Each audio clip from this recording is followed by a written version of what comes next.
Thank you to the Heritage Centre for the invitation to give the first McManaman lecture in celebration of his contribution to recording the heritage of our town.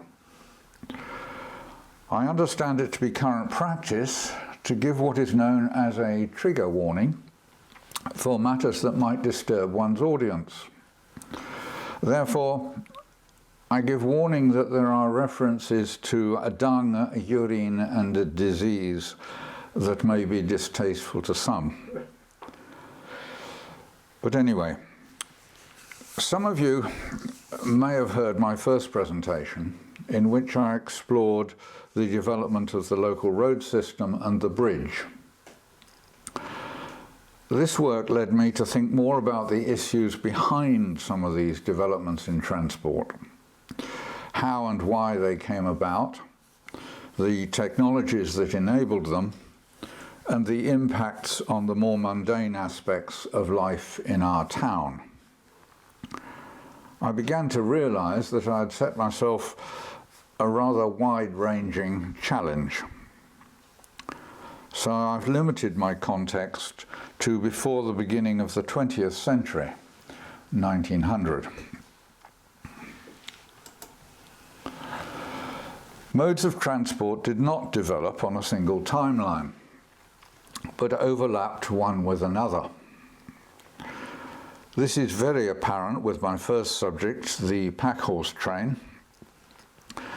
The pack-horse was still in use as late as 1850 in some parts of the county, whereas parishes had been required to maintain highways to market towns since the Highways Acts of 1555 and 1562.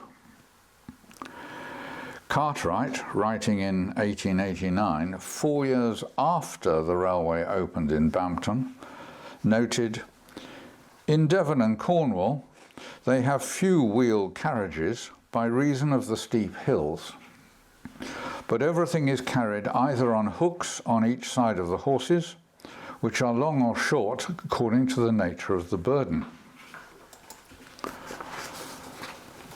Putting a pack saddle on a horse does not make it a pack horse. The Devon pack horse was a breed developed specifically to carry a heavy load, showing great strength and staying power. Incidentally, if you think that it looks a little sad, it's because it's extinct. The Exeter and Plymouth Gazette of 1878 said, "Nature, which bestowed on the West Country that charming diversity in hill and dale, rugged mountain escarpments, sylvan glades and broken ground, gave with it two invaluable quadrupeds in the Devonshire pack horse and the Exmoor pony, without which the rough lanes and rugged mountains would scarcely have been passable. Until the times of macadamized roads and railways, these animals were indispensable for travelling purposes," etc., etc., and caused them to be propagated in great numbers. A typical animal of medium size, 15 hands, could carry 3 sacks of corn, each 220 pounds, at a steady 5 miles an hour for long periods. A string of 6 animals, carrying nearly 2 tons in total, was controlled by one person. The men in charge of these trains were known as jaggers or badgers. They were a tough breed, leading trains of 10 or 20 pack horses, day after day, covering 20 to 25 miles of sometimes very rough terrain. Distinctive bells attached to a collar were worn by the leading pony, warning other pack trains or travellers to wait in passing places on the narrow trackways. The furniture of the pack horse varied according to the material carried. The basic furniture was the pack saddle secured on the horse's back by a heron guise or sitting girth, a peculiar girth formed partly of hair webbing and partly of rope, passing over the saddle. Some goods, including corn and lime, were carried in long, narrow bags, 2 or 3 of which were thrown across the pack saddle. Light articles of burden, such as cut hay, corn, straw, etc., were loaded between crooks formed of willow poles. Heavier articles were carried between short crooks, or crubs. Loose material, such as dung, sand, etc., was carried in pots, or strong, coarse panniers, slung one on each side of the animal. The bottom of these pots had a falling door for discharging the loads, which had to be balanced within 2 or 3 pounds on either side of the horse at all times to avoid the pack saddle rolling over and potentially taking the animal with it. Very heavy loads were dragged on a contraption known in Devon as a truck-a-muck. 2 poles held up at one end by the horse's harness, with the other ends dragging on the ground. Cross poles lashed between the 2 long poles supported the load. Besides agricultural produce, including wool, being moved between field, farm, weaver's cottage, market and mill, lime and dung would be moved onto fields. Lime was used to counter the acidity in the soil. It was produced from limestone, quarried locally and fired in a nearby kiln. Marshall, writing in 1796, said, "Bampton, a small, mean market town, overlooked by an extensive lime work, whose ragged excavations and heaps of rubbish seem to conspire with the town to disfigure this sweetly designed passage of nature.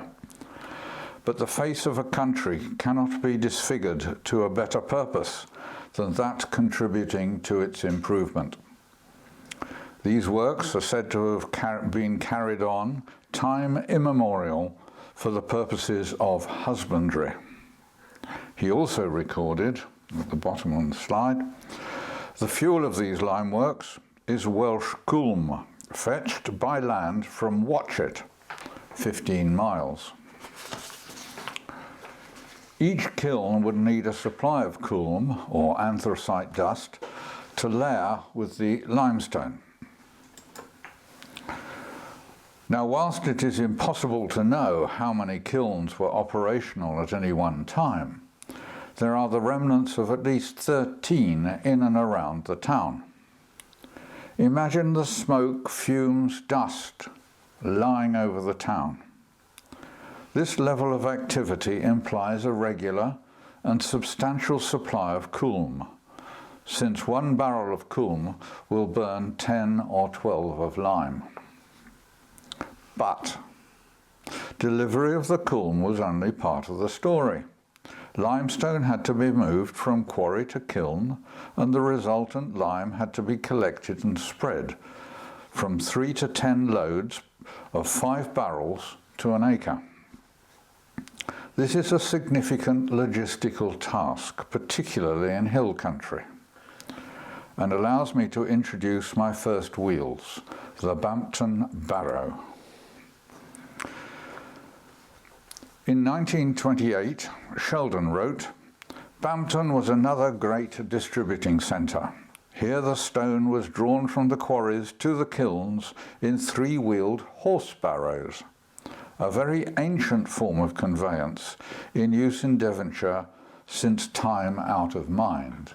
There was an awful lot of time out of mind in Devon. These robust barrows were also used to transport and distribute lime locally, being able to cross the narrow packhorse bridge that predates the present bridge. So it's 1750. Let's picture 5 tons of Welsh coolm arriving in town after 2 days' travel from Watchet, moving only in daylight, in a pack-horse train of 15 horses attended by 3 jaggers and a lad.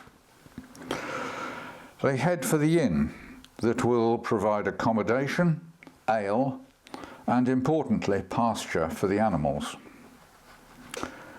The only pack-horse inn that we know of in town is Crockford's on the old Pack-Horse Lane, which may have had a close or pasture behind it. After passing down Frog Street, along the north side of Brook Street, then known as Duck Paddle because of Shutton Brook running down the centre, across the Pack-Horse Bridge, as it then was, the train would climb to the inn, where the horses would be relieved of their loads and turned out to pasture. Meanwhile, the residents in the town would be left with the evidence of their passing all along the streets. But more of that later.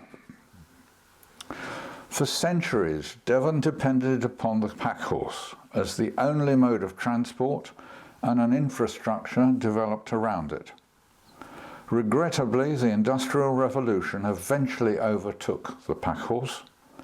The last stallion of the Devon pack-horse breed was exported to Australia in 1901, and the breed is now extinct.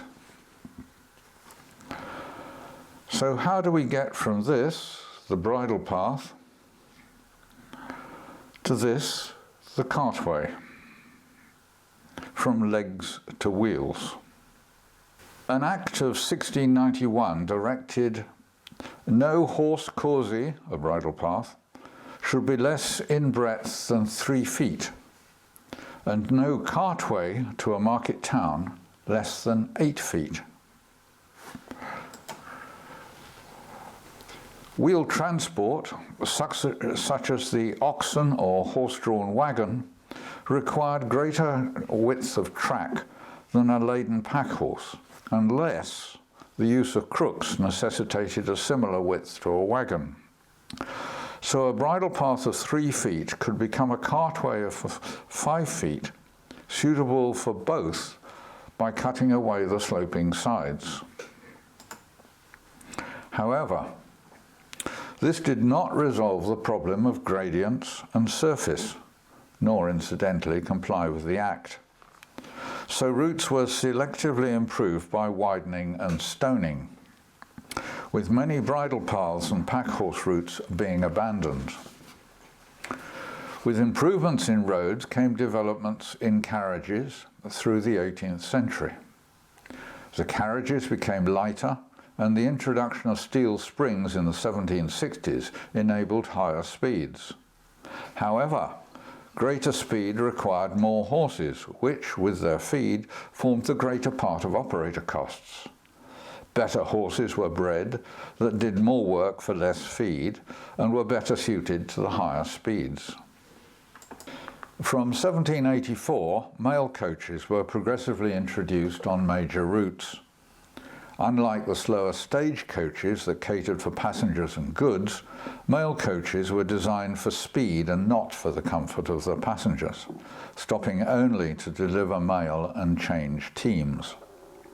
A team of horses could travel only between 10 and 20 miles before needing to be changed. Reportedly, a team could be changed in 1 minute at the way station, inn or post office. And the slide shows such a change taking place, with the grooms uncoupling the tired horses, whilst the fresh team waits with another groom in the wings.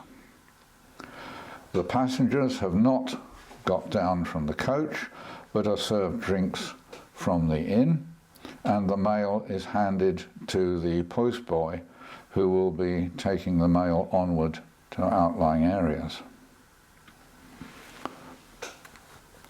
More and more horses and coach passengers required supporting facilities. At the time of the Bampton tithe apportionment in 1842, there were 4 smithies, 12 stables and 10 inns in the town, but only some of the latter would have provided facilities suitable for coach travellers.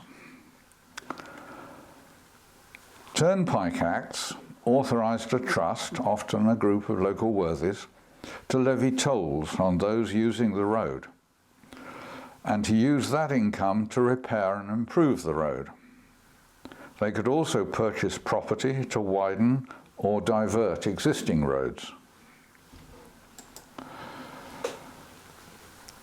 Locally, the Tiverton, Minehead and Watchet, and with Liscombe Turnpike Trusts were formed.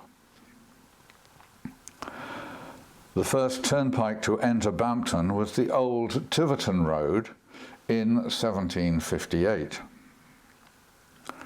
The Minehead and Tiverton Trusts dominated the principal routes into the town, both of which terminated at the bridge, from north and south respectively, since wheeled transport could not cross the narrow Packhorse Bridge, seen here in a watercolour dated around 1800.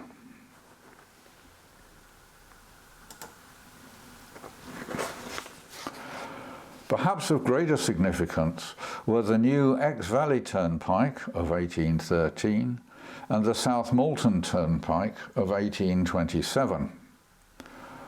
One benefit of the latter was agreement between the Minehead and the With Liscombe Trusts. The With Liscombe Trust control all major streets in the town north of the bridge. Although the parish remained formally responsible for roads in the parish under the Highways Acts, in practice the trusts relieved it of this onerous responsibility and cost. Thus, when local worthies decided to rebuild the bridge in 1828 and 9, partially culverting Shutton Brook on the approaches, the With Liscombe Trust may have decided to culvert the rest of Brook Street. In 1827, the General Post Office approved the first mail route between Barnstaple and London along the South Molton Turnpike through Bampton. This and the opening up of the route south to Tiverton and Exeter over the new bridge saw an upturn in both wheel transport and the business prospects of the town. The timing of events is important because of a significant development in 1827, around the same time, when John McAdam published his road building method, just too late for the construction of the new turnpikes into the town. Now bear in mind that this was long before the use of tar in road building. Tar macadam was patented by Hooley in 1902, decades away. Macadam's method depended on the careful selection in sizing and layering of stone, such that stones would interlock and any voids were filled by fine material from stone crushed either by rolling or by traffic. The end result would be a cambered road with edge drainage, with a crust more or less impervious to the ingress of water, since water was the main cause of deterioration of roads. This smoother, impervious surface was not only for the benefit of horse-drawn traffic and pedestrians, but also regarded as an important factor in public health. Earlier roads had turned to mud in winter and dust in summer. An impervious paved surface might have made effective cleansing possible. However, the increase in number, speed and weight of vehicles led to the rapid deterioration of macadam roads. Heavy vehicles ground the upper layers of stone to dust with limited benefit for public health. steam traction engines were widely available from the 1850s, and together with heavier horse-drawn wagons and coaches were a major load on macadam surfaces. A macadam road tended to be insanitary because of the penetration of horse and cattle dung and urine, giving rise to contaminated mud or wind-blown dust, including stone dust recognized as causing lung disease. Cleansing was a major issue. Each horse generated between 3 and 10 tons a year of dung and urine, a substantial proportion of which was deposited on the roads. So here is our town in a series of postcards at the end of the 19th century. This is Brook Street at the turn of the century, 1904, with spoil heaps in the background from the quarrying. Castle Street, about the same time. And Luke Street, with a horse having his photograph taken. And back to Brook Street to highlight the fact that cattle still roamed into the town. The Bampton authorities employed a single scavenger, whose job it was to keep all the town streets free of dung and mud. So here is our scavenger at the top of Brook Street, 4 Street. Whilst this was the authorities' answer to the winter problems, the summer's dust was only addressed with the purchase of a water cart to dampen the street as late as 1908. Here is a water cart of the type that would have been purchased, with the spray bar at the back of the tank.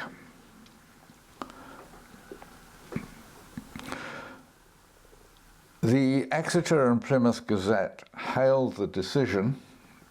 The Bampton Urban Council have decided to purchase a water cart. The decision will be appreciated by all who have any experience of Bampton's dusty streets when the winds are blowing. Tradesmen in the main thoroughfares too will appreciate the laying of the dust as much as anyone, for during the summer hundreds of motor cars pass through the town. In the past, so much dust has been raised that shop doors have had to be kept closed, and it has been well nigh impossible to open bedroom windows. But this is done jumping ahead of our storyline. In 1888, board member Mr. Perriam complained on the Bampton local board. He would call attention to the number of animals kept on various premises of the board's district, in some cases in a very unsatisfactory state. Indeed, in 1875, the Tiverton Gazette had reported on the floods in Brook Street as follows: in some cases, some people who had taken shelter in their bedrooms had to be rescued out of the window in order to escape the fury of the floods. Pigs and fowls just escaped a watery grave by the diligence of their owners, in many instances taking them to their bedrooms. Mr. Perriam and the local board went on to remark upon the condition of the streets, which was the result of the lazy pace with which cattle were driven through. The chairman thought that it was all a matter of bylaws. Mr. Perriam observed that if more stringent bylaws should have to be made, the people would only have themselves to thank for their apathy in not seconding the local authority in their endeavours to keep things in their proper condition. the district was getting into a very neglected state from one cause or another. In 1892, the Bampton Local Board did adopt a new volume of bylaws, and these paint a rather depressing picture. Here are those bylaws, and I will just read from some extracts. The first one I've chosen is the cleansing of footways and pavements, the removal of house refuse, and the cleansing of earth closets, privies, ash pits, and cesspools. The occupier of any premises fronting, adjoining, or abutting on any street shall once at least in every day, Sundays excepted, cleanse the footways and pavements adjoining such premises. Further, the occupier of any premises shall once at least every week remove the house refuse from such premises. And again, the occupier of any premises shall, once at least in every 3 months, cleanse every earth closet belonging to such premises and furnish with a fixed receptacle for fecal matter and with suitable means or apparatus for frequent and effectual application of dry earth to such matter. Further, the control of nuisances. I've selected 2 here. The occupier of any premises who shall remove or cause to remove any filth, dust, ashes, or rubbish produced upon his premises shall not, in the process of removal, deposit such filth, dust, ashes, or rubbish, or cause or allow such filth, dust, ashes, or rubbish to be deposited upon any footway, pavement, or carriageway. The occupier of any premises shall not keep any swine or deposit any swine's dung within the distance of 45 feet from any dwelling house, or in such a situation or in such a manner as to pollute any water supplied for use or used or likely to be used by man for drinking or domestic purposes, or for manufacturing drinks for the use of man, or any water used or likely to be used in any dairy. We should bear in mind that there was at least 1 dairy in the town. There were certainly 1 or 2 slaughterhouses in the town, and many of the taverns would have brewed ale or cider for the consumption of their clients. Yet, on the 3rd of November 1900, the Bampton Urban District Council received the following report from its medical officer. Orders have been given for the cleansing of several closets and piggeries which were found in foul condition. The closet pits are very objectionable and ought to be condemned throughout the town. I would advise the sanitary authority, the Bampton Urban District Council, to undertake the laying down of collar pipe sewers in place of the existing stone sewers. And then further on, road scrapings should in future be taken by the scavenger onto land as soon as they are collected from the streets. So, despite the picture postcard appearance of our town, here we are at the dawn of the 20th century, with many lacking even basic services and suffering outbreaks of typhoid, diphtheria, and scarlet fever. The town lies on the main route to Exmoor and North Devon that will bring tourists by motor car and charabanc, and since 1884 we have had a railway connection to all points bringing people and goods, all of which hold the prospect of increased business. Yet we know that these are mixed blessings, because of the dirt and fumes that they bring, adding to the already foul environment afflicting many in the town. So when you are enjoying all the fun of the Charter Fair in a fortnight's time, think back to 1897, when you would have been surrounded by a human and horse throng on a dusty and muddy street in October. And spare a thought for our scavenger, and remember the scavenger's lament, here shown in a cartoon of 1829, as he fights a losing battle against legs and wheels. Thank you for your attention.